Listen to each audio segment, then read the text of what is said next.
Сәлеметсіңдер ме оқушылар? Бүгін бізде жаратылыстану сабағы. Бөлім табиғат физикасы, күш және қозғалыс. 49-шы сабақ. Сабақтың тақырыбы үйкеліс күші дегеніміз не? Сен бүгінгі сабақтан үйкеліс күшінің қай кезде пайда болатынын білесің. Үйкеліс күшін зерттеп, сипаттай аласың. Үйкеліс күшінің түрлерін анықтап, ажырата аласың.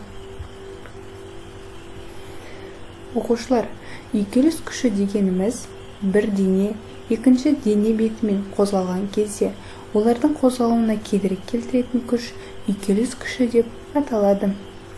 Үйкеліс күшінің пайда болу себептері: өзара жанасатын дене беттерінің кедір бұдырлығы. Дене беттерінің кедір бұдырлығы қозғалу кезінде олар бір-бірін іліктіреді де кедергі келтіреді.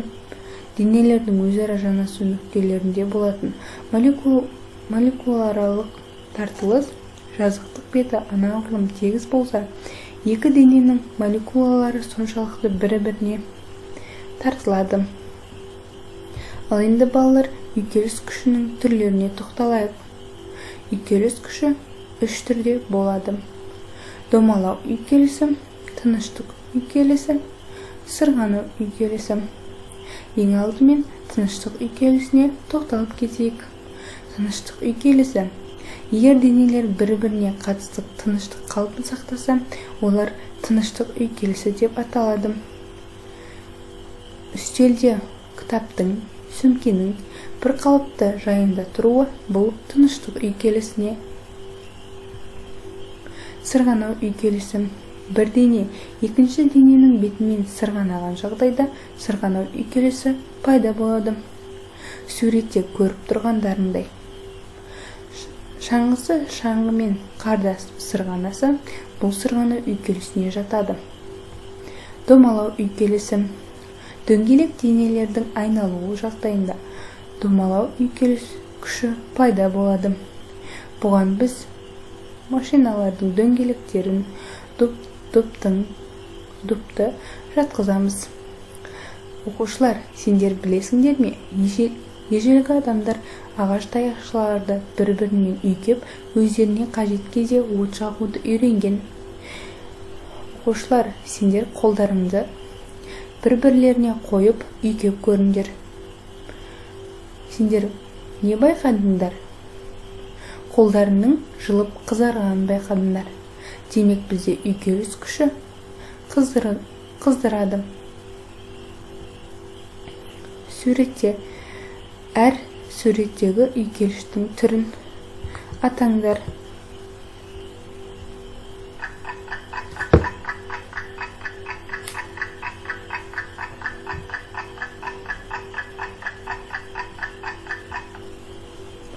Жарайсыңдар, тапсырманы дұрыс орындадыңдар деген ойдамын. Өздеріңді тексеріп көріңдер. Әрине, бұл бірінші суреттегі сырғанау, екінші суреттегі домалау үйкелісі, ең соңғы суреттегі тыныштық үйкелісі. Үйкеліс күшінің қайсысы қозғалысқа көбірек кедергі келтіріп тұр? Әрине, бұл сырғанау үйкелісі. Қандай үйкеліс күші қозғалысқа ең аз әсер етеді? Бұл тыныштық үйкелісі. Жарайсыңдар. Келесі тапсырманы орындап көрейік. Үйкелістің артуына не кемуіне қатысты мысалдарды тиісті бағанға бөліп жазыңдар. Мұнда біздегі сөздер: жүк қосу, жеңіл денені алу, сырғанаудың орнына домалау, тыныштықтың орнына сырғанау, домалақтың орнына тыныштық. Уақыт беріледі, орындайық.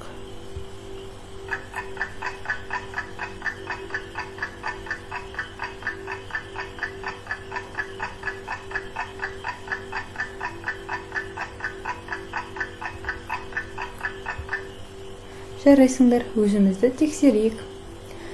Үйкеліс күшінің артуы ол жүк қосу, домалаудың орнына тыныштық. Ал үйкеліс күшінің кемуі жеңіл денені алу, Сырғанаудың орнына домалау, тыныштық орнына сырғанау. Жарайсыңдар. Балалар, бұл суретті сәйкестендіріп көрейік.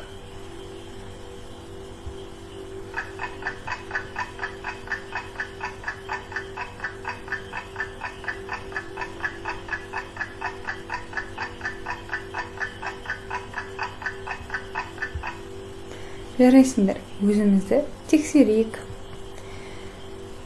Тыныштық үйкелісіне бізде жай адамның жүріп кетіп жатқаны және арқанның байлануы жатады.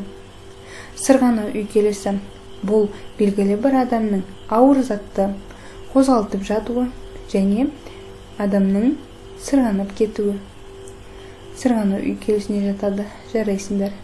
Домалау үйкелісі, яғни домалақ заттың арқасында машинаның дөңгелегі немесе баланың ойыны.